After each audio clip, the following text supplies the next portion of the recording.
Capítulo 1. Cuando yo tenía 6 años, vi en un libro sobre la selva virgen que se titulaba Historias vividas, una magnífica lámina. Representaba una serpiente boa que se tragaba a una fiera.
Muy buenas tardes, sean todos bienvenidos a Casa del Libro Total. Hoy tenemos una charla que va al corazón de nuestro proyecto y que tiene que ver pues precisamente con el Libro Total, con nuestra biblioteca digital que tiene más de 50.000 títulos y sobre todo la posibilidad de conectar en una red los libros con música, arte, otras notas, etcétera. En esta ocasión vamos a empezar, digamos, una primera charla, espero que sea la primera de muchísimas charlas, de cómo mediar en la literatura y en la lectura digital, en entornos digitales, pero sobre todo desde nuestra biblioteca. Así es que estamos fascinados, invitamos a todos los docentes, a padres, etcétera, a mirar y a compartir este video, esta primera cápsula de cómo mediar. Y para ello, pues tenemos a un invitado realmente muy especial. Él es Isaías Romero Pacheco. Él es mediador de lectura de muchísimos años, ha manejado a nivel nacional planes de lectura en colegios, ha sido además, por supuesto, docente y también escritor. En el año 2016 gana con Barco de Vapor con su libro El Abuelo Rojo, entre otras digamos, aventuras literarias en las que Isaías Romero ha estado compartiendo pues una vida directamente relacionada con la escritura y la mediación de lectura. ¿Cómo estás, Isaías? Bien, muy bien. Muchas gracias. Quienes nos acompañan en la Casa del Libro Total, muy buenas tardes. A los que estén conectados en Facebook Live también. Y bueno, pues vamos a intentar acercarnos un poco hacia la lectura digital y romper de pronto un poquito de paradigmas que hay por ahí. Y puedes contarnos, pues para empezar y para arrancar, ¿por qué le titulaste Pantallas como hojas, alcances de la lectura digital a través del Libro Total? Bueno, digamos que hay ciertas creencias alrededor de lo digital, a pesar de que ha tenido una gran aceptación, pero sí existe todavía mucha resistencia hacia el tema tecnológico, hacia la lectura en pantallas. Entonces, pensar en leer en pantallas es como leer un libro, es exactamente igual, es decir, no hay un cambio en el formato. Quien lee en lo digital, lee en un libro perfectamente, es exactamente la misma lectura. Creo que las posibilidades que hay son enormes, en el sentido de que yo puedo no solamente ayudar a mediar el conocimiento con las personas, sino también tener una facilidad enorme dentro de los contextos digitales. Claro, esto también tiene unas amenazas, y pues la idea es como tratar de mirar todo eso, porque en medio de muchas de estas cosas, en medio de la posibilidad de acceder al libro, en medio de la facilidad que existe de tener el material digital para leerlo, en medio de las obras que hay, de los avances de los escritores, de la tecnología, ahí está el Libro Total, tratando de hacer un esfuerzo muy importante en muchos años y que tiene además una ventaja enorme dentro de lo que se puede hacer como lo que es una gran biblioteca. Y bueno, de eso estaremos hablando. Isaías, mira, y tú que tienes tanto tiempo pues metido en este mundo y has trabajado en el norte de Santander y en Santander, ¿a quién crees tú que puede ir dirigida esta charla maravillosa que se puede compartir por nuestro Facebook? Es un insumo maravilloso pues para la mediación. ¿A quién inmediatamente dirigirías tú esta conversación de hoy? Pues yo tengo un ADN de formador y de docente, creo que es como el primer público. A veces los profes tendemos a patinar mucho en conceptos, en embolatarnos en cosas que de pronto no son como deberían ser. Entonces yo diría que los docentes, pero igual es algo muy abierto que puede ser para cualquier lector, un padre de familia que quiera mirar y tratar de entender sobre todo algo que es muy importante, que es el papel del lector. ¿Qué papel tiene el lector hoy ante el mundo, ante lo que está ocurriendo en lo digital? Los mediadores de lectura, que de por sí todos somos mediadores de lectura de alguna manera, o todos podemos serlo. En fin, no tiene un público específico, pero pues hay por cariño con los docentes y con más cariño con los padres de familia, pero cualquier persona también puede estar ahí. Entonces, pongan atención, están todos invitados, todos los presentes, a compartir, por favor, este video.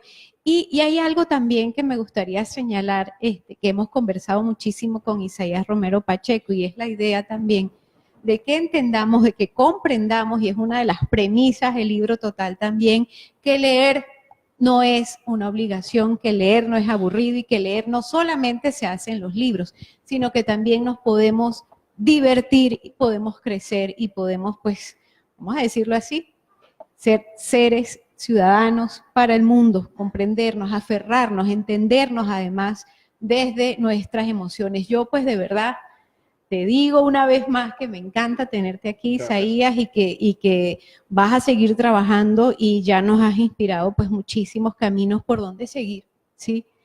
Con nuestra biblioteca. Y bueno, te dejo en casa y adelante. Gracias, y bienvenido. Bueno, entonces, pues bueno, vamos a tratar como de mirar y comprender un poco algo que está muy en común, y es una especie de crisis de identidad que tiene el lector hoy en día. Es decir, yo creo que para nadie es un secreto que todos tenemos, o hemos tenido, o digamos que los lectores han tenido, sobre todo aquellos lectores que venimos formando en entornos educativos, han tenido cierto tipo de dificultades para comprender lo que están leyendo. Es de pronto en lo que más se ha invertido tiempo, es decir, por años la educación se ha dedicado a un componente muy importante en el ejercicio de formación de lectores. Esto además se suma a las pruebas, pruebas de estado, a las pruebas internacionales, y casi todas están apuntando hacia el tema de lectura, que es en lo que estamos, una clase de lengua castellana, sin que lengua castellana sea solamente la que debe indicar lo de la lectura, puede tener 5 horas a la semana, pero ciencias sociales, que también exigen la lectura, puede tener un colegio otras 5 horas. Es decir, durante muchos años los niños en preescolar trabajan una dimensión completa que es la comunicativa. Es decir, durante toda la vida el estudiante universitario le exigen que tenga que comprender críticamente un texto. Entonces, durante mucho tiempo estamos invirtiéndole tiempo al proceso de la lectoescritura, pero los resultados no necesariamente son los mismos. Todas las pruebas casi que arrojan exactamente igual. El nuevo coco en las pruebas de estado en Colombia ya no es la matemática ni el razonamiento abstracto que era en nuestra época, sino la lectura crítica. Es decir, hemos descubierto que el agua moja. Es decir, hace mucho tiempo viene siendo una necesidad y viene siendo algo transversal. Entonces, sí hay, digamos, de alguna manera, unas dificultades que el lector viene enfrentando a lo largo del tiempo. Si en algún momento de la historia o en algún momento de nuestra vida el lector tenía una dificultad para interpretar su entorno, su realidad material, su realidad simbólica, pues ahora con lo digital mucho más, porque entonces hay una exigencia adicional dentro de lo digital que hace o de alguna manera mueve otro tipo de percepciones de cómo está construido el conocimiento, las relaciones entre las personas.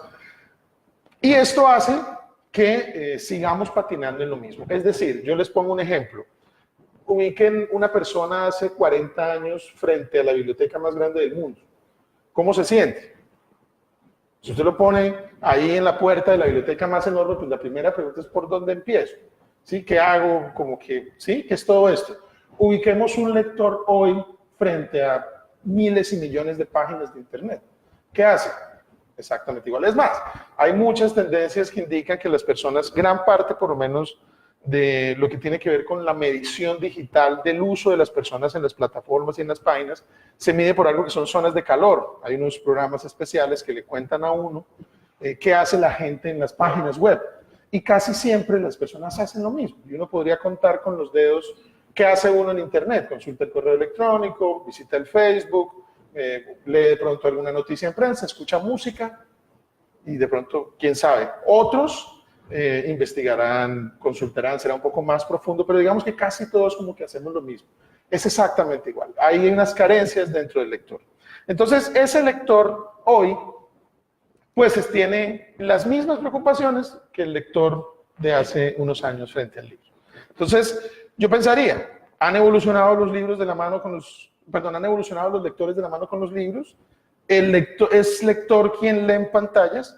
Yo pensaría que la lectura no ha evolucionado, es decir, la lectura sigue siendo la misma, en el término de una interpretación del mundo. La lectura es interpretar el mundo. Hay una lectura cuando yo me asomo a la calle, miro al cielo, está nublado, suena un trueno, brum, ¿qué va a pasar? ¿Qué va a pasar? Muy probablemente llueve. Entonces yo, si tengo un muy buen nivel de lectura, me devuelvo, cojo la sombrilla y me voy. Pero si mi nivel de lectura es flojito, yo digo, eso es sol de lluvia, y me voy. Y cuando esté lloviendo y me moje, me va a dar rabia, porque hubo una señal, algo que leí que me estaba diciendo el entorno que efectivamente no iba a pasar y no le hice caso. Igual funciona con nuestros lectores en términos generales. Entonces la lectura no ha cambiado. Es decir, seguimos interpretando el mundo, seguimos leyendo el mundo. Han cambiado los formatos de lectura, esos sí han evolucionado muchísimo. Todos requieren casi que lo mismo. Entonces, más que una evolución de los lectores, lo que ha existido es una evolución en los formatos de lectura. Y si es lector el que lee pantallas, pues estábamos tratando de decirlo hace un rato, efectivamente sí. Una persona que lee en una pantalla es exactamente igual que la persona que lee en un libro. Eso no hay ahí como mayor diferencia. Creo también que es muy importante que el ejercicio del lector, sobre todo cuando estamos hablando de enfrentarse a un texto independientemente, o no digamos un texto, digamos una lectura, independientemente de la lectura que yo haga, necesariamente el lector pues se hace preguntas. ¿Para qué quiero leer? ¿Me interesa? ¿No me interesa? ¿Lo anulo? Y hay una serie de lecturas que son casi que obligatorias, es decir, hay unos términos que yo tengo que aprender, si estoy estudiando una carrera, hay una información que tengo que aprender, así no me gusta el tipo de lectura. Una lectura que me advierta, o sea, es decir, el letrero dice jale, yo tengo que jalar, pero muchas veces el letrero dice jale y yo empujo, ¿sí? Lecturas que me hablan del contexto, del entorno, ¿sí? Un baño que diga orine por dentro, pues, ¿no es lo que hay que hacer? Pues por supuesto que sí. ¿Por qué tiene que existir el letrero allí? Pues porque muy probablemente no se ha hecho un buen proceso de lectura y de entender que eso es lo que pasa. Esas son las múltiples formas de lectura. Entonces, insisto que eso puede ser un aviso, ese letrero puede ser un aviso, ese letrero puede ser una hoja impresa, ese letrero puede ser una persona en la puerta advirtiéndole lo que va a pasar.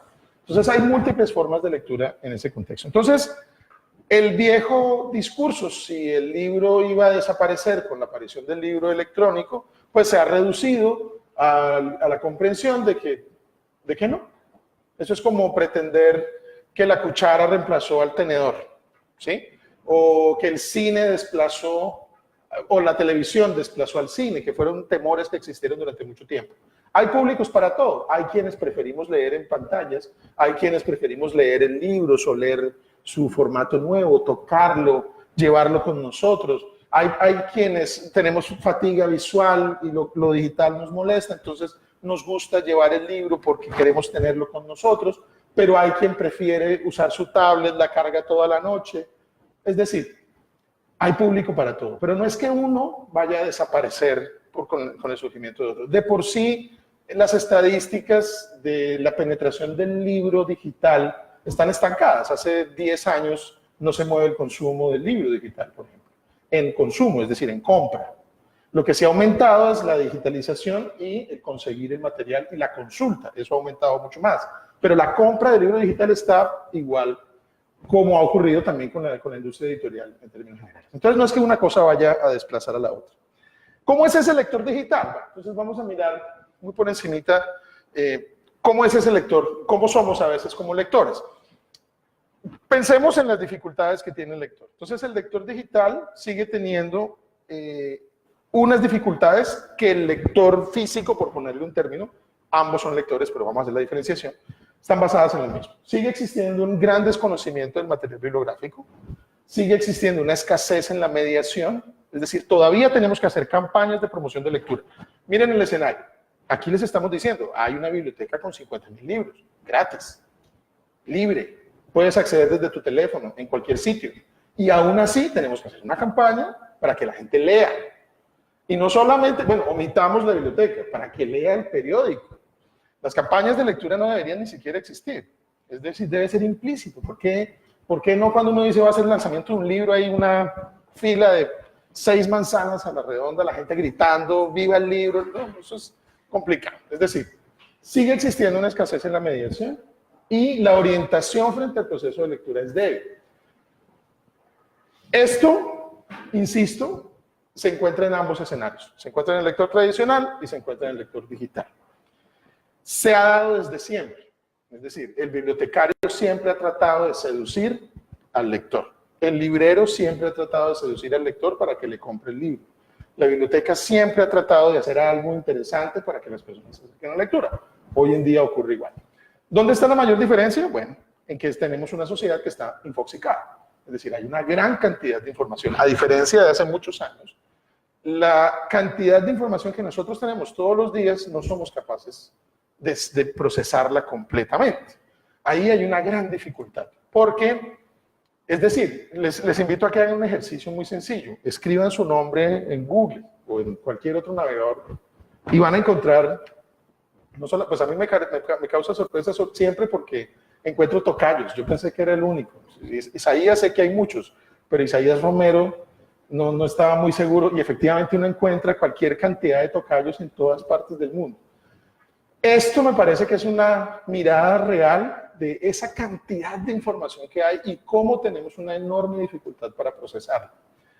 Cuando hablamos de procesarla es exactamente igual que cuando leíamos la prensa o nos prestaban un cómic y nos reíamos de lo que ocurría allí. La diferencia hoy en día es que hay mucha información y todo el tiempo surge, cada segundo hay miles y millones de cargas de información, de videos, y no alcanzamos a procesarlas. La ciudadanía digital, los que llaman ahora los nativos digitales, que son los chicos que han nacido dentro de este medio, nosotros no somos nativos digitales, lástima, evidencia que en ese escenario es normal la gran cantidad de información. Para nosotros, para mí, es un camello. Es decir, para mí procesar toda la información, yo soy de los que va a hacer una consulta, entonces hace una mirada y después hace otra y vaya a hacer otra consulta y hace otra consulta. Muchas veces uno de los errores que se comete en consultar en las redes es creer lo primero que aparece. Porque muchas de esas cosas tienen que ver con el sostenimiento, con el pago. Entonces muchas personas pagan por aparecer de primeras. Entonces yo quiero aprender sobre montallantas y si de acuerdo a un algoritmo me identifican que estoy en Bucaramanga y me arroja una publicidad de montallantas y es la primera. Y muy probablemente no es lo que yo estoy buscando. Eso solamente por mirar cómo es. Y además, algo que sí me parece que es muy importante es esa democratización. Lo que sí tiene bueno esto es que ya no es solamente una versión de la historia, que es lo que vamos a mirar a continuación. La gente está cada vez más empoderada del conocimiento. ¿Qué significa esto? Que así como hay una gran cantidad de interés o información que está allí, hay más interés en las personas por conocer. Esto tiene una debilidad, ya la vamos a mirar ahorita más adelante, pero lo que sí queda demostrado es que el conocimiento ya no es jerárquico. Antes, en nuestra época, estaba el profesor era el que dictaba la clase. Si usted hacía una pregunta y de pronto el profesor no estaba de acuerdo, le tocaba entregar un trabajo al día siguiente sobre lo que decía el trabajo, o no le respondían la pregunta, o de pronto sí, es decir, pero siempre había una percepción del conocimiento de arriba hacia abajo. Yo soy el que sabe, usted es el que está aprendiendo. Hoy en día no, hoy en día es más democrático. Yo diría que siempre ha sido así, lo que pasa es que hoy se evidencia más. El conocimiento siempre ha estado ahí. Lo que yo debía haber hecho hace muchos años, cuando no estaba en la internet, era acercarme a una biblioteca a tomarlo. Hoy en día, pues entro a mi computador, utilizo mi teléfono y ahí encuentro la información que estoy buscando. Pero digamos que ya no se maneja el conocimiento de forma jerárquica. Si hay profes conectados, yo creo que alcanzan a identificar, y si hay profesores acá con nosotros, yo creo que a ustedes les ha pasado algo en lo que uno lleva un conocimiento a clase y hay un estudiante que te dice, pero yo vi que eso decía otra cosa.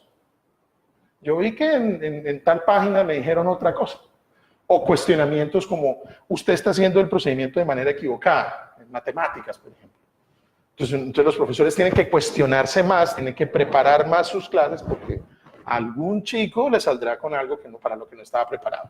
Esa es una enorme ventaja. Tiene una dificultad enorme y es que cuando el saber deja de ser exclusivo, pues se convierte en un saber más dinámico, más discutido, y no necesariamente termina siendo un saber. Es decir, no lo que es ampliamente reconocido es lo mejor. No porque un libro tenga 3 millones de ventas, significa que sea un buen libro. Entonces, no porque un conocimiento sea ampliamente reconocido por mucha gente, significa que sea adecuado, o el correcto, o no esté ajeno a errores. Entonces, este saber no tan exclusivo también hace que surjan otro tipo de cosas que son muy populares y que al contrario van en contra del saber y que aprueban es la ignorancia. Entonces, allá hay otra dificultad en ese sentido. La cultura, por ejemplo, ha cambiado. Hoy en día hay más hay más creadores que espectadores. Cada vez se conoce más la participación de las personas en los medios digitales. Se conoce más la participación en la creación como tal. Hablemos de obras de arte, hablemos de textos literarios. Hay aplicaciones, voy a poner solo un ejemplo que me gusta mucho, que se llama Wattpad. Wattpad, para mí, tengo nombre de profeta, voy a poner una profecía. En 15 años va a ser la forma en que se va a editar los libros en el mundo. Wattpad es una aplicación que tú descargas en tu teléfono y empiezas a escribir tu novela, tu cuento, tu historia. Le diseñas tu propia portada y la cuelgas a una red social de escritores. Y son escritores de todo tipo. ¿Quiénes sacan más provecho de esto? Pues los jóvenes. Hay muchas historias de vampiros, hay muchas sagas, hay muchas, bueno, en términos personales hay muchas historias que no me gustan de mucho, pero hay miles, millones de jóvenes conectados escribiendo todos los días. Yo he ido a colegios donde las personas, muchachos de 15, 20, 17, 14 años me dicen, profe, yo también soy escritor. Tengo una publicación en Wattpad y tengo 3.000 visitas. Eso, mejor dicho, ni Germán Castro Caicedo en una feria de libros. ¿Sí me hago entender? Es decir, es una forma de interactuar. Si es buena literatura o es mala literatura, pues ahí está el lector para que decida. Pero están escribiendo y están haciendo. Y Wattpad ha tenido un crecimiento enorme. Entonces, cada vez hay unos usuarios más dispersos, pero hay una penetración más profunda de lectura. Hay gente escribiendo y hay gente leyendo. Eso se llaman instanciaciones. Los chicos, nuestros jóvenes, que les hemos endilgado la responsabilidad del futuro y que ustedes no leen, eso hay que replantearlo porque efectivamente sí leen. Lo que pasa es que no leen libros. Bueno, no los que nos gustan. Y no escriben novelas, poemas, no los que nos gustan. Pero sí lo están haciendo todo el tiempo. Entonces ahí hay una percepción del lector que también cambia. La sociedad está más conectada y hay más relaciones digitales. Este es un fenómeno muy interesante porque para siempre cambió la forma de interrelacionarse con las personas, ¿no? Yo pues, espero que mi hijo no esté viendo la conferencia, pero la primera vez que mi hijo me contó, uno de mis hijos, no voy a decir cuál, que había conocido a su novia, a su amiguita especial por una red social, a mí me iba dando un preinfarto, porque no está en mi radar que una persona absolutamente desconocida, de las que estás viendo un perfil en redes sociales, que estás tratando como de conocer, está saliendo y llevan un montón de meses juntos y van bien. Pero esa es la dinámica, es decir, hay una, incluso, para poner un componente adicional, esa red y esa forma de conocimiento digital empieza a preocuparse por entornos seguros. Entonces pensemos en una aplicación como, qué sé yo, de estas aplicaciones pues para no decir Uber, estas aplicaciones de servicio de taxi. Entonces el Uber, por ejemplo, hay una identificación del conductor, hay una posibilidad de que denuncies si la persona te ha hecho algo, hay un bloqueo inmediato de la compañía a la cuenta, es decir, hay una respuesta más inmediata a la queja o a la dificultad o a la protección del usuario. Hay redes sociales donde tú denuncias contenidos y bloquean los contenidos, es decir, falta mucho en ese tema, así como es tan popular también hay mucho matoneo y muchas cosas por el estilo, pero hay una preocupación por la persona que accede que muchas veces es huérfana en la sociedad en la que estamos. Es decir, a mí me atracan en la esquina, entonces me toca ir hasta no sé dónde y verificar qué tal cosa y que me pongan el denuncio. El Estado también ha empezado a hacer eso, ya ahora usted puede poner una denuncia online, es decir, se ha preocupado porque esas relaciones entre los seres humanos sean mucho más fortalecidas desde lo digital, pero han cambiado para siempre. Es decir, ya la forma en que nosotros nos relacionemos con las demás personas es... Con decirles que yo hago talleres en los que les leo poemas a los muchachos para que les dediquen a las chicas y eso les parece la locura. Y les mandan un mensaje de texto con un poema y, mejor dicho, ha arreglado matrimonios con eso. Y en nuestra época era así, era muy popular. Yo les decía, pues quieren seguir conquistando niños, pues van a leer poesía y verá que ahí encuentran miles de textos para eso. Entonces ha cambiado totalmente ese escenario. Sí, y muchas veces el problema del reggaetón es que solo escuchan reggaetón, ese es el problema, ahí no hay construcción del criterio.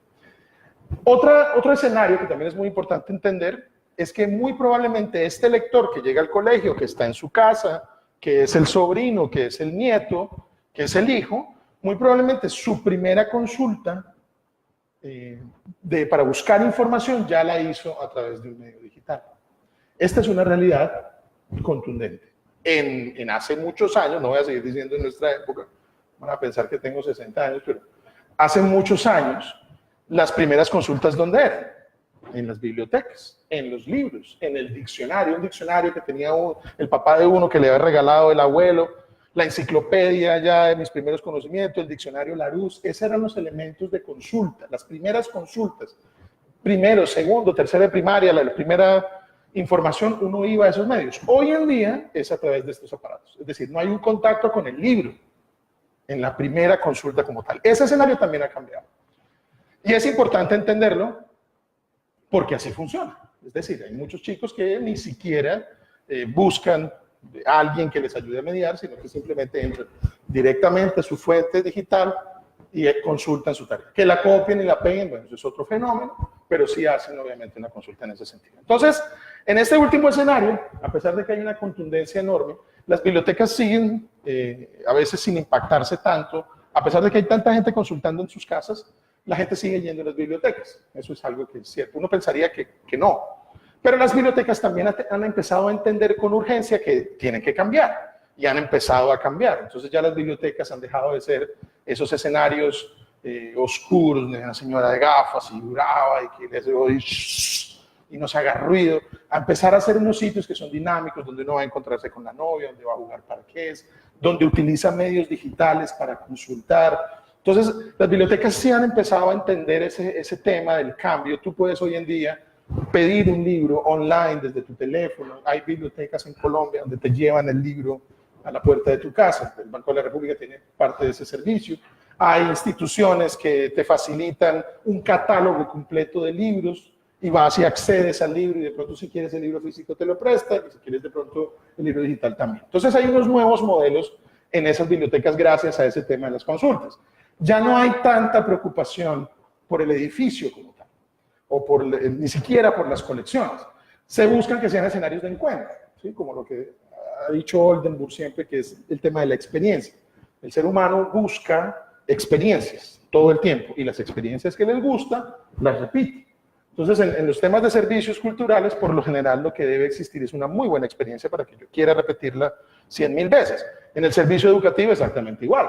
Yo quiero una excelente clase en la que he vivido una experiencia maravillosa para poder repetirla todas las veces que quiera. Entonces, esos escenarios han hecho que, bueno, particularmente las bibliotecas, a raíz de las consultas de los chicos, pues tengan esa modificación. La tecnología, cada vez es más común encontrar aplicaciones, programas, en los cuales la tecnología sirve para crear. Ya no es solamente relacionarse con las personas, ya no es solamente intercambiar información, sino que también la tecnología me está sirviendo para que yo cree. Y puedo crear parte de mi realidad, puedo contar cosas que me interesan, puedo reproducir, es decir, ya hay un escenario donde esa tecnología, a cualquier edad, en cualquier momento, me sirve para mostrar lo que yo soy como ser humano.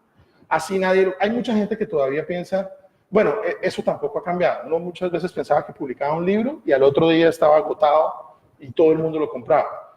Mucha gente piensa que publica una vez en internet y entonces todo el mundo lo conoce y no necesariamente funciona así. Pero ha hecho el consumo del primer paso, que es la creación como tal. También hay una mayor recuperación del patrimonio. En este sentido, uno ve permanentemente la amenaza que tiene el patrimonio, la cultura. Todo el tiempo hay una amenaza justamente pues, porque hay un desconocimiento en mucho de lo que ocurre. Dentro de lo digital muchísimo más. No pareciera que fuese necesario un museo, no pareciera que fuese necesario una tradición oral, no pareciera que fuese necesario todo esto que hemos conservado durante mucho tiempo como patrimonio material o inmaterial. La ventaja que tiene la tecnología en este escenario o la lectura digital es que puede no solamente digitalizarlo y conservarlo, sino ayudar a difundirlo, ¿sí? Puede de alguna manera contarnos, ponernos en contacto y en puente con algo que pasaba hace mucho tiempo. Como en su momento siempre lo ha hecho la literatura. Nosotros conocimos lo que pasó en el descubrimiento de América gracias a los cronistas de las Indias que lo hicieron en su momento, muchos de ellos sacerdotes contando lo que pasaba, y fueron libros que duraron un tiempo. Hoy los tengo en la facilidad de mi computador, abriéndolos en la sala de mi casa. ¿Sí? Les cuento una cosita pequeñita. En la construcción del Abuelo Rojo, que es mi novela, yo tuve la posibilidad de leer periódicos de 1948. El libro está ambientado en los hechos anteriores al 9 de abril del 48. Eso lo hice desde la comunidad de mi casa. Si no estuviese viviendo esta época, me hubiese tocado ir a Bogotá, a una biblioteca especializada donde existiesen periódicos de la época, inscribirme como investigador para tratar de tener ese material. Hoy en día no. Pude hacer desde acá periódicos digitalizados, información de la época como tal. Entonces hay una relevancia muy importante y esto es un elemento fundamental cuando estamos hablando de la construcción del conocimiento y de compartir ideas. Finalmente hay una cosa que digamos que es el lector o ese escenario de la lectura, más que el escenario del lector hoy en día, tiene una mayor convergencia. Hay un mayor trabajo de construcción entre redes. Hay más interés porque los demás conozcan cómo trabajamos. Entonces, si yo hago una experiencia aquí, me interesa mucho que alguien más en otra parte me la cuente, a ver qué podemos hacer, cómo intercambio. Un modelo aplicado en un país, perfectamente lo puedo traer al mío, a ver cómo ocurre. Y este intercambio, lo único que genera es una mayor estructuración de lo que yo quiero hacer o lo que quiero pensar. Y es muy interesante. El trabajo en comunidades y entre redes funciona de una manera muy bien. Los medios y los grupos culturales lo han entendido. Hoy en día es más fácil hacer una red de escritores, una red de pintores, una red de artistas, gracias a la digitalización y a como está planteado, una red de formación, en fin. Esto ha sido de las ventajas dentro de las que puede enfrentarse el lector como tal. Entonces, en ese escenario de la lectura digital, yo sí llamo la atención en algo que me parece que es absolutamente importante, y es que en esas cosas que hemos dicho, pues el libro total está allí, en la mitad de eso. ¿Cómo? Pues hombre, no todo lo que se lee en medios digitales es digital, ¿sí? Es decir, no porque yo abra el periódico y lea el periódico aquí en mi pantalla estoy haciendo lectura digital, ¿no? Ese es otro concepto un poco errado. El que yo use mi teléfono para, no sé, para mirar el estado de las vías, no necesariamente es lectura digital. Para que sea lectura digital debe tener por lo menos dos características que son muy importantes. La primera es una integración con diferentes formas de lectura. ¿Qué significa esto? Que yo tenga acceso dentro de un mismo escenario a muchas posibilidades de ser leído, es decir, a miles de referencias. Esa es como la primera connotación. La segunda es que de esas lecturas que yo hago pueda hacer hipertextualidad, es decir, pueda conectarme con otros formatos, pueda pasar a otro escenario, pueda mirar hacia otra parte, ¿sí? Pueda entender cómo otra persona lo ha hecho. Entonces, en esos dos escenarios, por lo menos cumpliendo esas dos funciones, pues el libro total se mueve en ambos, es decir, hace una lectura clásica, porque tú encuentras un libro en formato clásico, por ponerlo en términos, es decir, lo que falta es que huela el libro, pero tiene el color, puedes pasar la página, tiene su organización, está en el formato del libro, le puedes poner un marcador, un separador como tal, es decir, cumple de alguna manera con ese tema del clasicismo, si quieres, lo clásico dentro de la lectura en una pantalla, y al mismo tiempo me permite conectarme con otras referencias y tener necesariamente otras intertextualidades, mirar a través de otro tipo de formatos y otro tipo de lecturas. Entonces, en ambos escenarios, pues creo yo que es muy importante entender el papel que juega una biblioteca digital como bueno, como muchas en el mundo, pero particularmente en la que estamos hablando en este momento. Entonces, si algo es importante en la educación es entender el papel que tiene ese lector en estos escenarios. ¿Cómo lo podemos hacer? Pues bueno, hay algo que se hacía durante hace mucho tiempo, que era la transversalización. En la transversalización, eso fue una práctica educativa, se hizo en muchos colegios de Colombia, no sé por qué dejó de hacerse, pero en la transversalización lo que se buscaba era que mi conocimiento desde mi asignatura pudiese ser enriquecido por el de otro y ese conectar a otro. Entonces, un ejemplo, si estaban viendo la cultura indígena en ciencias sociales, entonces el profesor de lengua castellana aprovechaba y hablaba de indigenismos, de americanismos. Y el profesor de biología, que estaban viendo mezclas, aprovechaba y hacía maíz, hacía arepas con el maíz que traían los indígenas. Y el profesor de educación física aprovechaba y enseñaba un juego indígena y entre todos fortalecían el conocimiento. Eso se hizo muchos años en el país, dejó de hacerse. Pero la transversalización no es otra cosa que, de alguna manera, una intertextualidad. Es decir, es permitir desde muchos formatos construir un mismo conocimiento. Hoy en día, en el plano educativo, vamos a mirar un ejemplo en educativo, es mucho más cerrado. Es decir, yo dicto mi clase, hago lo que tengo que hacer y se acabó. Y no me conecto con lo demás, no hago un ejercicio de ampliar mis referentes para que el estudiante, el joven universitario o el lector común y corriente aprenda de diversas formas. ¿Por qué es necesario? Porque pues hay diferentes formas de aprendizaje. Es decir, no todos aprendemos de la misma manera. Yo puedo aprender con la práctica, hay quien aprende con la teoría, hay quien aprende leyendo, hay quien aprende escuchando, es decir, ahí es donde está la importancia. Entonces vamos a hacer un ejemplo sencillito. Van a ubicarse en cuarto grado de primaria. ¿Listo? En cuarto grado de primaria vamos a tomar un tema que es el de las regiones naturales de Colombia, ¿sí? Que es muy común. Acuérdense, cuando hablamos de regiones naturales hay dos conceptos importantes. ¿Ya acordaron? Hay dos conceptos importantes. A ver, ¿cuáles son las regiones naturales de Colombia? Los ponché. Está la Orinoquía, está la región pacífica, está la región caribe. ¿Sí se acuerdan? Eso es cuarto de primaria, se ve en quinto, se vuelve a ver en otros grados, pero en tercero se empieza a ver, pero en cada grado con una profundidad diferente. Entonces, en las regiones, cuando hablamos de las regiones naturales, un indicador, si lo quisieran evaluar, puede ser ese. Identifica las características socioculturales de las regiones naturales de Colombia. Ese es el indicador que va a evaluar el profesor en una clase. Entonces, ¿qué debe hacer? Si queremos hacer un ejercicio en el cual vamos a integrar el conocimiento a partir de una plataforma digital, pues podemos usar el libro digital. Una de las formas más interesantes de conocer una cultura es a partir de la literatura, ¿no? Entonces, por ejemplo, vamos a mirar la región pacífica y Y en la región pacífica particularmente, podemos citar uno de los muchos autores que hay, que es Candelario Beso. Si yo quiero escuchar la forma en la que está construida la identidad de la región pacífica, por ejemplo, entonces, buscando a Candelario Beso, que es uno de los miles de autores, no solo que están en la plataforma, sino que están en términos generales, hay un poema en particular de Candelario Beso que se llama, permítanme un segundito, que se llama, bueno, vamos a ubicarlo dentro de la literatura que está. Vamos a repetimos el proceso. En los cantos populares de mi tierra, que es el libro de él, este fue un poeta muy importante, sobre todo que desde su raíz negra, afrodescendiente, conservó el tono y la voz. Entonces, yo voy a buscar un poema que se llama Canto a mi esposa. Pues vamos a ubicarlo. Ahí está. Cuento a mi esposa. Candelario Beso tenía la particularidad de utilizar, él siempre utilizaba su lenguaje raizal, ¿sí? Esto te permite generar en tu estudiante una referencia diferente de la percepción de la cultura. Es decir, los paisas tienen un acento, en la región andina se habla de una manera, en la región caribe se habla de forma. Estoy hablando de lo que me está pidiendo el indicado, que es identificar características socioculturales. Ahora, el libro, además, en el libro total, en este particular, en este cuento como tal, hay una traducción, pero esa traducción no es al inglés ni es al español, es una traducción a su lengua nativa original.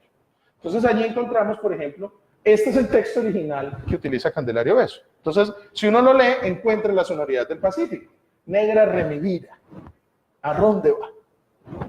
Quédate en mi rancho, no te quejes más. Mira que me aflige tu infelicidad. Y lo viene narrado de esa manera como tal. Tiene adicional una traducción, por si hace falta que la persona o el estudiante lea Negra de mi vida, ¿a dónde vas?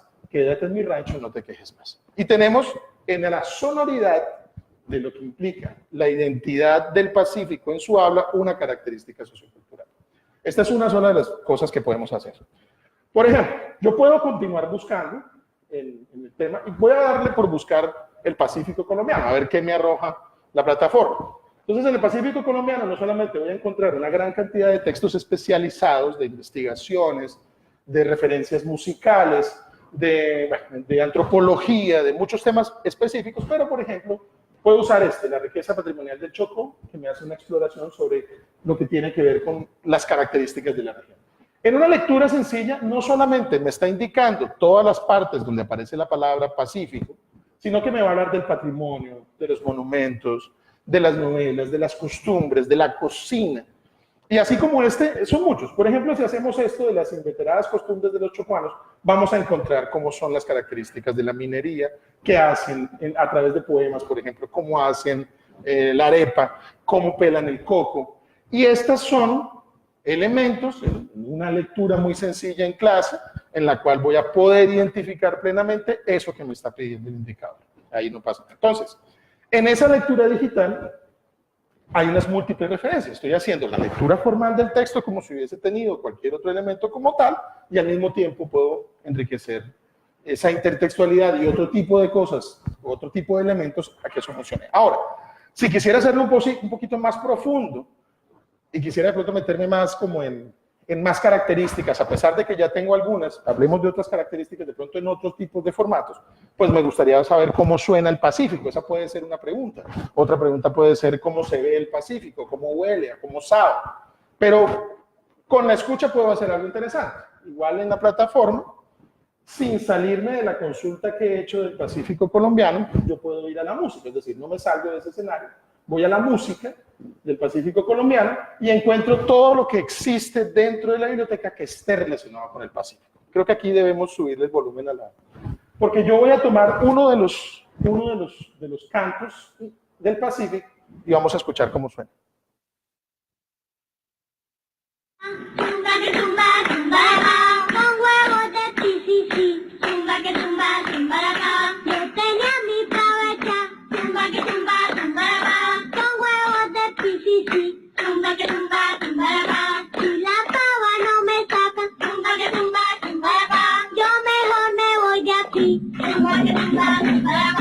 Si la pava no me saca, yo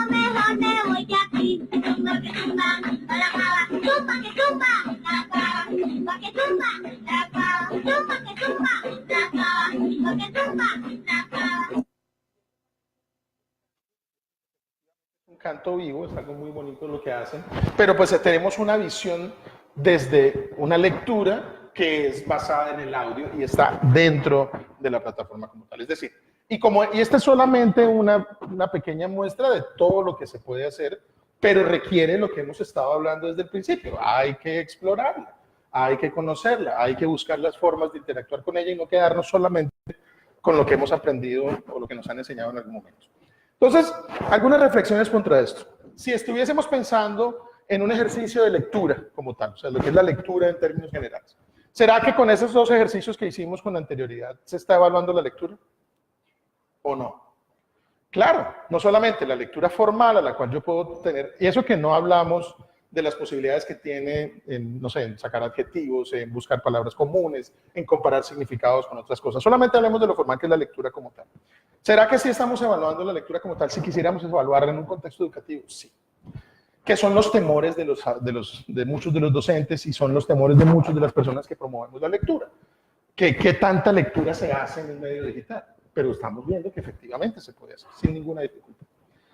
¿Será que con esto estamos revisando ejercicios de aprendizaje para los estudiantes? ¿Estarán aprendiendo algo? Supongamos que ustedes, bueno, están en cuarto de primaria. ¿Estarán aprendiendo algo ustedes escuchando el ritmo, leyendo cómo es la caracterización, mirando cómo suena? Por supuesto que sí. ¿Será que este tipo de presentación es más amigable que pararme yo en un tablero y llenarlo de información, entregarle una guía y decirle desarrollala para mañana? Por supuesto que sí. ¿Estarán los estudiantes desarrollando habilidades comunicativas, de análisis, de referencia, de comprensión? Por supuesto que sí. Entonces sí cumple, es decir, la lectura digital sí cumple unas necesidades que yo llevo para mi aula, si quiero ser un docente. Pensemos, bueno, esto es en el plano educativo. Ahora pensemos en el lector común y corriente, es decir, nosotros, los que no estamos ya en la escuela o tenemos otra funcionalidad o estamos en otro tipo de ejercicios. Pensemos en lo que puede hacer este tipo de lecturas con los derechos, con la ciencia, con una investigación. La plataforma a ti te permite, voy a salirme un momentico para mostrarles una cosa. Por ejemplo, algo que he ido descubriendo, porque a mí también me llama mucho la atención, es el tema de las notas. Es decir, yo ingresando, voy a ingresar con mi cuenta. Yo puedo construir yo puedo construir a partir de, ya, ¿me salgo? Sí.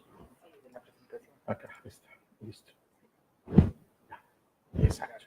Entonces, yo puedo, en el acceso a la información que estoy mirando, por ejemplo, si quisiese, no sé, vamos a mirar sobre lo que estamos hablando de la riqueza patrimonial en el Chocó. Si hay algo que a mí me parece que es importante dentro de lo que estoy haciendo, no solamente puedo marcarlo, o sea, hacerle un separador, una señalita allí para que me quede hacia futuro, sino que también puedo construir una serie de notas, que es uno de los referentes más importantes que uno hace cuando está leyendo. Es decir, cuando uno está investigando X tema en la universidad, uno tiene su libro, no puede rayar el libro, porque pues, el libro es de la universidad, empiezas a anotar en un papelito. Yo puedo hacer todo un ejercicio de construcción de notas. Bueno, estas son mis notas, pero yo puedo crear una nota desde lo que estoy leyendo. Entonces, aquí, crear. Entonces, frente a lo que estoy leyendo, yo puedo, entonces voy a escribir, no sé, Cantos del Pacífico. Entonces hago una reflexión de lo que estoy escribiendo, de lo que estoy pensando y lo guardo. Después puedo consultarlo abiertamente en mis notas y me va a llevar a esa información. Es decir, otro día, cualquiera que quiera entrar, simplemente debo buscar en mis notas y accedo. Cantos del Pacífico, era lo que estaba hablando. Y me traduce directamente a lo que estaba leyendo, lo que puedo estar mirando, cómo puedo hacerlo, puedo editarlo, puedo borrar, en fin. Eso, como un elemento de investigación, es bastante importante porque me ubica en lo que necesariamente debe aparecer o que necesito para lo que puedo estar haciendo.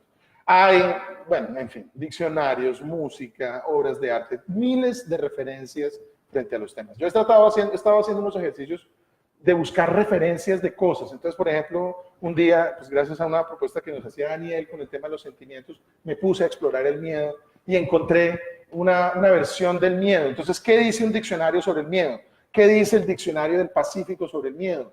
¿Qué libro me refirió? Entonces me mandó por allá a una lectura de Guy de Maupassant, pero también me botó por allá a una ópera sinfónica de Frankenstein. Y una cantidad de referencias que lo único que te hace a ti como lector es enriquecer. Entonces sí se cumple con lo que estamos pensando, y sí hay necesariamente un ejercicio importante dentro de la educación.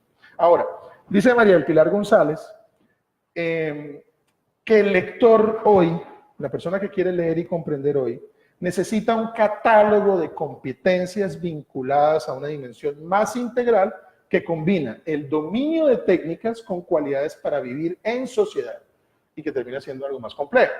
Y ella misma dice que debe existir una habilidad frente a la cognición, incluso un buen desempeño de ese conocimiento en la comunidad.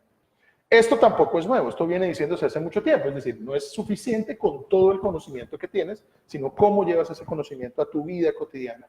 Lo que se evalúa en los colegios, el hacer, el saber hacer, en fin. Miremoslo en términos del paradigma, es decir, cuando ha cambiado esa forma de lectura, cuando hay necesidad de que tengamos miles más de referencias, estamos frente a una posibilidad enorme de construir un mayor criterio, que el criterio es el que nos hace ciudadanos. Entonces, entre más referencias tengo yo, mejor es mi criterio. Yo no puedo pretender tener un criterio solamente basándome en lo que yo creo o en lo que solamente estoy viendo. Les pongo el ejemplo de mis hijos. No tengo ningún problema en que escuchen reggaetón. El problema es que solo escuchan reggaetón. Y teniendo 350.000 géneros musicales, es un absoluto desperdicio. Entonces, como es un desperdicio que tú solo leas un tipo de lectura, hay que leer otro tipo de lectura. Yo soy una de las personas que se esfuerza a leer incluso cosas que no les gustan leer, ¿no? Es decir, hay cosas que a mí me gusta leer y yo me esfuerzo a leerlas por el simple hecho de que es importante tenerlo. Pero bueno, esa es mi costumbre. También está la libertad de leer lo que tú quieres, pero también es un desperdicio no leer lo que te gusta en diversos formatos. Es decir, si te gusta el chocolate, ¿por qué solamente vas a comer chocolate de esta marca? Prueba chocolate con avellanas, prueba chocolate blanco, prueba chocolate, y estableces un criterio para decir no me gusta sino este chocolate. Pero como seres humanos, construimos el criterio sin hacer la exploración. Entonces, odiamos la bicicleta sin montarnos en ella. A mí no me gusta nadar y jamás he estado en una piscina. ¿Sí? Y todas las semanas somos expertos en temas diferentes. Hace 2 semanas todos éramos ingenieros hidráulicos y estábamos opinando sobre Hidroituango y sobre cómo así. Hace 3 semanas éramos internacionalistas, expertos en el conflicto entre Colombia y Venezuela. Y resolvemos el país en las esquinas, ¿sí? En los barrios, pero no establecemos un criterio y ese criterio se establece a partir de la diversidad. Entonces, la OCDE logró, con todos sus errores, definir algo muy importante desde 1997, que es establecer unas competencias para ese nuevo lector. Y estas competencias nos incluyen a nosotros e incluyen a los estudiantes en los colegios. ¿Qué dice la OCDE? Dice, en primer lugar, debe existir un indicador de rendimiento que esté basado en lo extracurricular. Es decir, ya no es suficiente que la persona, si queremos que el estudiante aprenda realmente, incluso nosotros, si queremos aprender realmente, ya no es suficiente con que solamente sea en el colegio. La actividad extracurricular nos va a llevar a un mejor aprendizaje. Esa fue la primera condición de la OCDE. La segunda, que los resultados educativos deben estar relacionados con lo que el ciudadano necesita para afrontar los retos de la sociedad. Entonces, esta sí es una discusión que se ha dado por años en nuestro país. Estamos llenando a nuestros estudiantes de una cantidad de conocimiento que es inútil, que no van a utilizar en su vida práctica en términos puntuales. Y hay una gran cantidad de información que queda en el aire, que no se trabaja como tal. En esa propuesta de revolución hay unas cosas que son importantes. Hay un consenso, es decir, hay muchos países en el mundo diciendo efectivamente tenemos que mejorar estos niveles de educación y hay países que efectivamente ya empezaron a hacer el proceso y se han transformado en 10, 20, 30 años en modelos educativos espectaculares. Nosotros estamos ahí metidos, ahí vamos en el proceso, bueno, como nosotros y muchos otros. Se está entendiendo que las competencias, ojo con esto, y esto sí es puntualmente para nuestros amigos docentes, las competencias tienen que ser variables. ¿Qué ha pasado en nuestro sistema educativo? Tenemos las mismas competencias desde hace muchos años. Hoy en día se dice que las competencias y los rendimientos escolares tienen que ser actualizados y tienen que modernizarse constantemente. Conozco profes, con todo el cariño del mundo, que copian la planeación del año anterior y vuelven y la pegan en el año siguiente. En todos los niveles, universitario, preescolar, primaria y bachillerato.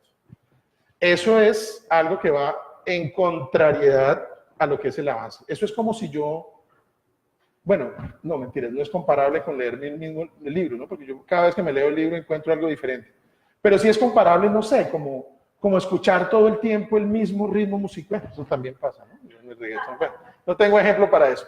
Pero lo que les quiero decir es que yo no puedo pretender, es decir, si yo enseño que son 8 los planetas del sistema solar, por ejemplo, estoy diciendo una mentira, porque no son 8, son más. Si yo enseño todavía en el colegio que el 20 de julio es el Día de la Independencia de Colombia, estoy cometiendo un error porque no fue el 20 de julio.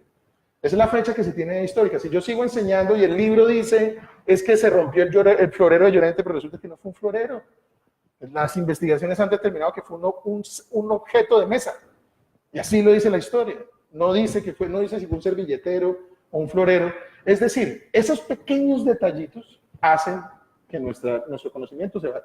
La tabla periódica, cada rato escuchamos que aparecen nuevos elementos. Y todavía están memorizando una tabla periódica que contiene los mismos elementos. Eso debe modificarse. Entonces, al menos la OCDE tiene esa preocupación. En ese escenario surgen las pruebas PISA, las famosas pruebas PISA. De las 7 habilidades o las 7 niveles de rendimiento que tienen las pruebas PISA, a partir de lo que indica la OCDE, 3 están relacionados con la lectura. ¿Y cuáles son? Localizar la información, comprenderla y evaluarla. Cuando hablamos de localizar la información, es que, ¿cuál fue el problema que dijimos que tienen los lectores ahora y hace 20 años? Que está la información ahí y no la saben ubicar. Bueno, acá hay una herramienta que te ubica, particularmente, y una de las cosas que más me gusta en el Libro Total es que te ubica la herramienta. Te ubica la información. Desde muchos referentes, desde conceptos específicos, libros por países, diccionarios. Es decir, hay muchas referencias en las cuales yo puedo organizar. Segundo, me permite comprender. Cuando yo hablo de comprender, y este sí ha sido un problema por siglos, es que yo esa información la puedo evaluar. Y además de evaluarla, pueda valorarla y pueda determinar la calidad que tiene y saber si me sirve o no. ¿Qué ocurre cuando yo hago una búsqueda digital? Yo, si no he buscado bien, me salen 200 referencias de lo mismo. De esas 200 referencias, 100 son repetidas, 5 pueden tener algo que ver. Bueno, acá hay un campo. Es decir, esa información yo puedo organizarla de acuerdo a un interés específico. La plataforma tiene la posibilidad de una memoria en la cual yo lo puedo retomar. Me permite una referencia hacia el lado de la construcción de cómo está planteado, del diccionario, de muchos de autores contemporáneos a la época. Es decir, me permite a esa información, una vez la he encontrado, tener muchos elementos de análisis para comprender. Y por último, evaluar, es decir, tratar de llegar a una conclusión dentro de lo que está arrojándome la información que estoy presentando. Esto es lo mínimo que un lector debería tener. Entonces, vienen mis 2 preguntas. ¿Será que la literatura no hace ya esos procesos? ¿Será que la literatura no ubica al lector, no le arroja una información, no le permite comprenderla? Claro, hay miles de libros que se conectan con las personas, muchas veces tocando temas que uno quizás no pensaría. Hay muchas historias que te permiten establecer un vínculo emocional, afectivo, de interés, de identificación. Yo puedo encontrar una novela que me esté hablando de algo que me está pasando a mí, una tusa de amor, una persecución, un llanto, un miedo, y encontrar una identificación a partir de allí. Debo buscarla necesariamente y debo tratar de encontrarla también. ¿Será que solo el formato de lectura nos da un elemento de criterio pues, para la lectura crítica? No. Entre más formatos tenemos, mejor funciona. Quiero, ya finalizando, pues establecer este tema de que la lectura nos da criterio y hagamos un ejercicio muy sencillo. Yo no sé si ustedes escucharon esta noticia. ¿Sí la escucharon?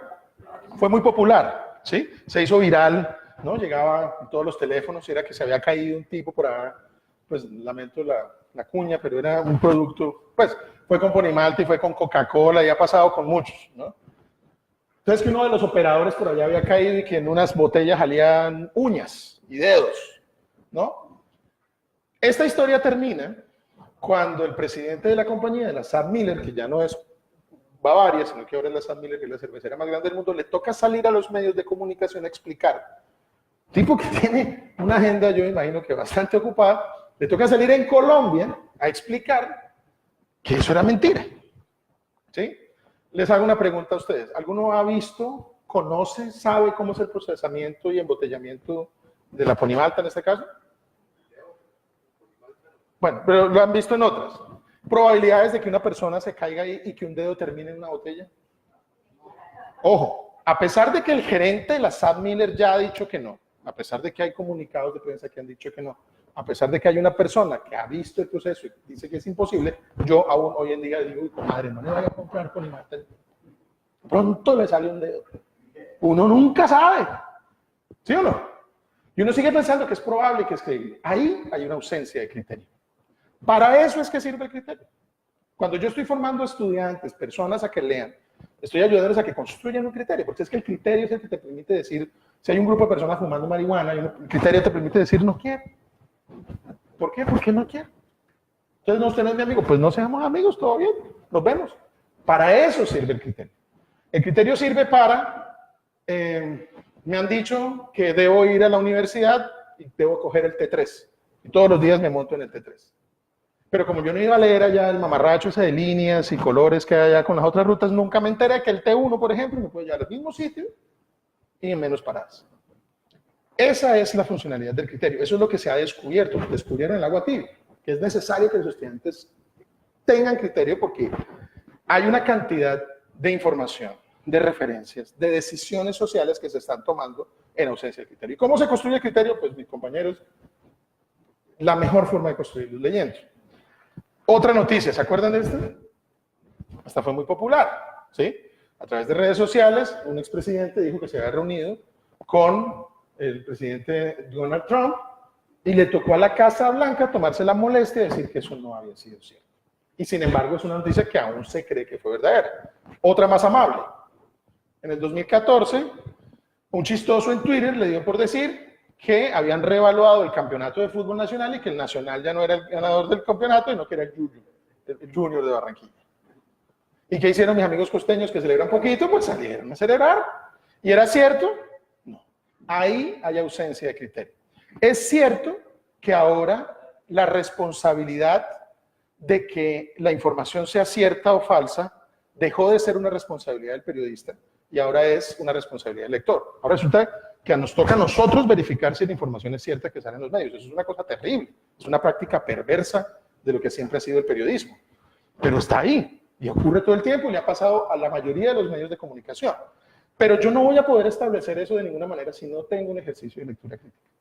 Esa lectura crítica que estoy formando, insistiendo desde el preescolar, desde que tienes que entender a tu compañerito, que si él dice que usted no es mi amigo, eso no tiene por qué afectarlo para su vida, ¿sí? Y muchas de esas cosas, el bullying, el matoneo, la discriminación, el fanatismo, la intolerancia, que son los males del siglo moderno, se resuelven leyendo. ¿Por qué? Porque en la lectura encuentro una forma de cómo otros lo resolvieron, me da un criterio. Esa lectura crítica se establece a partir del criterio. El criterio se construye con la diversidad. Esa diversidad puede ser textual, puede ser de textos como tal o puede ser de formatos de lectura. Pero no voy a poder llegar a la diversidad si no tengo múltiples formas de leerlo. Es decir, si solamente leo un tipo de texto o un solo formato de texto, pues mi diversidad no va a funcionar. Y esa diversidad va a hacer que mi criterio sea reducido. Y si tengo un criterio reducido, pues tengo una mala lectura crítica. Por eso, cuando hace sol de lluvia, yo me voy y me mojo. Por eso, cuando la vecina pone la bolsa de basura enfrente de mi casa, perdón, cuando yo encuentro una bolsa de basura enfrente de mi casa, pienso que es la vecina. Así no la haya visto. Así lo haya hecho en el pasado. Y actúo. Digo, vieja inmunda, miserable, y agarro la bolsa de basura y voy y la boto allá. Pero yo no tengo el criterio para establecerlo, a no ser que lo haya visto. Para eso es el criterio. Y esa diversidad textual también tiene un elemento muy importante que está en la formación. Y aquí viene otro elemento indispensable que ha ido perdiéndose. La formación no es solamente la formación académica, hay una formación empírica, hay una formación social, cómo te comportas cuando están los demás, eso se llama modelamiento. ¿Por qué los hijos de uno son una cosa en el colegio y en la casa son otros? Pues porque allá funcionan, allá se toman la sopa y se comen las lentejas, acá se la montan la abuela o la mamá. El modelamiento, ese es un comportamiento social, esa es una forma de educarse como tal. Entonces esto arroja unos desafíos. El primero, hay que comprender el papel de los nuevos lectores. No solamente comprenderlo, sino que hay que mirar la forma en que impactan y están impactando la sociedad y las decisiones. Hay lectores cada vez más independientes. El conocimiento, lo que estábamos viendo al principio, ya no es una cosa jerárquica, cada quien aprende como tal. Pero también hay mucha desinformación, también hay muchos riesgos en ese sentido. Entonces, hay que comprender ese nuevo papel e ir buscando la manera de adaptarse. Segundo, es necesaria una mayor mediación. Yo, contrario a lo que se dice, porque muchas veces se dice, no, es que los profesores no van a ser necesarios, carreta. Todo lo contrario, es una época en la que mejores docentes se necesitan, mejores padres de familia se necesitan y mejores orientadores de la sociedad, porque el mundo es terrible. Entonces yo necesito más profesores comprometidos, vinculados, creando conocimientos, padres de familia participando, porque es que nos quejamos de los contenidos digitales, pero ninguno lo construye. No tenemos un blog, no hacemos un video, no subimos una noticia, posteamos en el Facebook de vez en cuando, contestamos el WhatsApp, repetimos lo que otros envían, pero no construimos, ¿sí? Y nos quejamos de que Internet es una porquería, pero no lo construimos. Entonces, es necesaria una mayor mediación en los medios digitales, igual como siempre así. Insisto, mediadores interesados, comprometidos, personas capaces de invitar a leer, porque es que también se piensa que solamente debe invitarse a leer libros físicos y realmente es que invitar a la lectura, a la interpretación del universo como tal. Hay que insistir mucho en una mayor presencia de la comunidad. Las comunidades ya están interconectadas, se han conectado desde siempre. Los caciques indígenas tenían pescado fresco en sus platos. ¿Cómo? Ni idea, pero allá llegaban todos los días y el mar estaba a kilómetros de distancia. Cuando salió la novela de Rubén Darío, toda América Latina la conoció. Y toda América Latina hizo casi que un lanzamiento simultáneo un día tras otro. Y no había internet, no había fax, no había nada de estas cosas. Es decir, hace mucho tiempo la sociedad se está interconectando. La Biblioteca de Alejandría tenía ese principio. El que pasara por la Alejandría tenía que dejar algo. Un conocimiento, un texto, algo.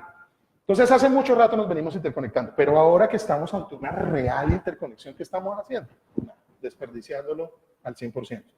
Es un escenario muy importante para las comunidades. Las comunidades tienen visibilidad en las redes y sobre todo en lo digital. Otro día les muestro experiencias que han tenido bibliotecas indígenas, por ejemplo, que tienen su material subido en la red y que es una forma de preservar el patrimonio, el habla, el vocablo, ¿sí? Han subido su lenguaje indígena en libros digitales, en fanpage, en Twitter para sus comunidades. Entonces yo lo que quisiera hacer para conocerlos es meterme y aprenderlo. Y lo tengo ahí en la facilidad de mi teléfono. Entonces, bueno, es una forma que puedo hacer. Y las herramientas de colaboración son muy importantes, surgen a partir de pequeñas acciones. En el tema digital no hay esfuerzos invisibles.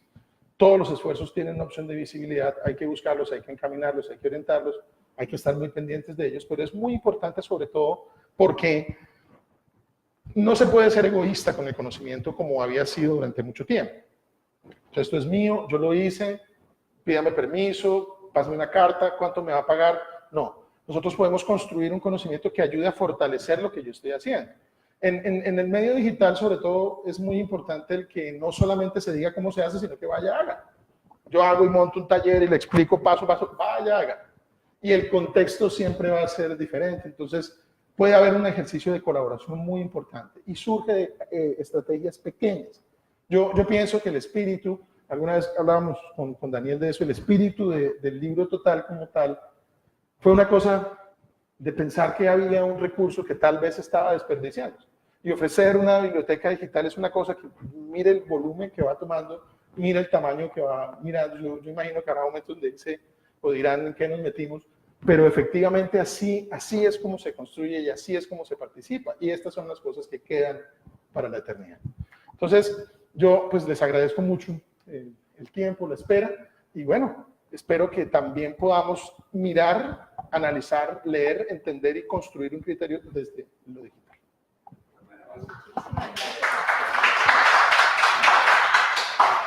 Bueno, Isaías, No sé si tengan preguntas. sí, cumpliste lo prometido, nos llevaste por los caminos de los entornos digitales y lo apropiado que es sin descartar ningún formato, sin descartar el físico.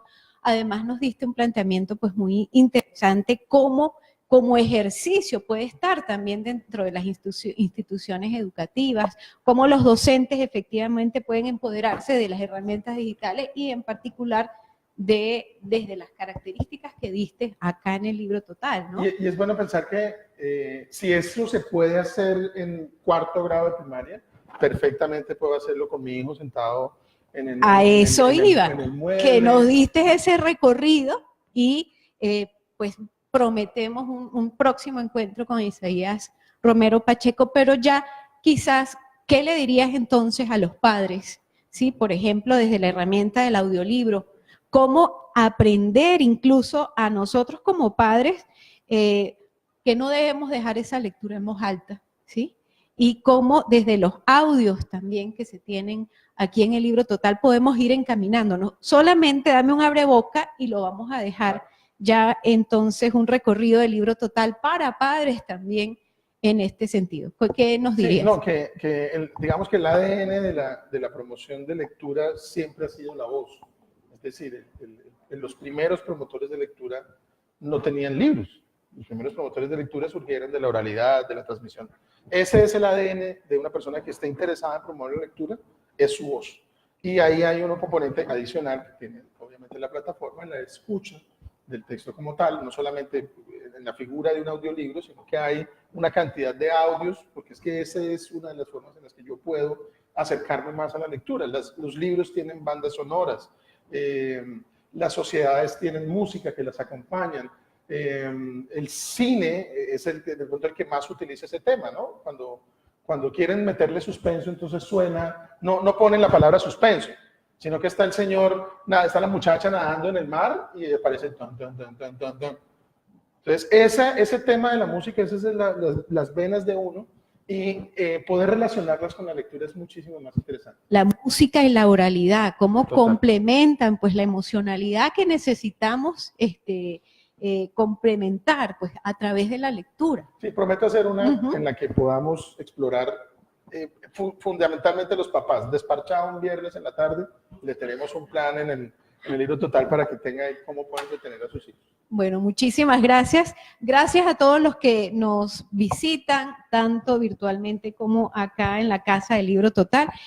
Como decíamos al principio, es un abreboca para un recorrido pues muchísimo más exhaustivo sobre cómo podemos hacer procesos de mediación de lectura y en este caso en particular pues desde el Libro Total, donde definitivamente podemos encontrar todas esas herramientas que nos van a permitir, más allá de los prejuicios de lo digital, sentir, escuchar, ver, etcétera, que como decías tú al principio, son los distintos recorridos que podemos hacer para leer, que leer no es solamente el libro físico ni tampoco la linealidad de la lectura, ¿no?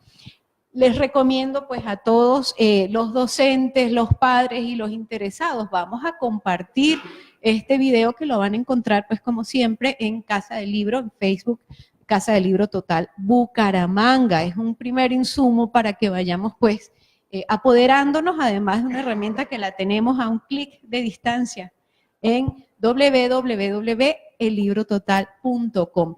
A todos muchísimas gracias, gracias Isaías, y te tendremos por aquí. Acá nos vemos. Siguiendo en estos comentarios. Muchas gracias, hasta luego.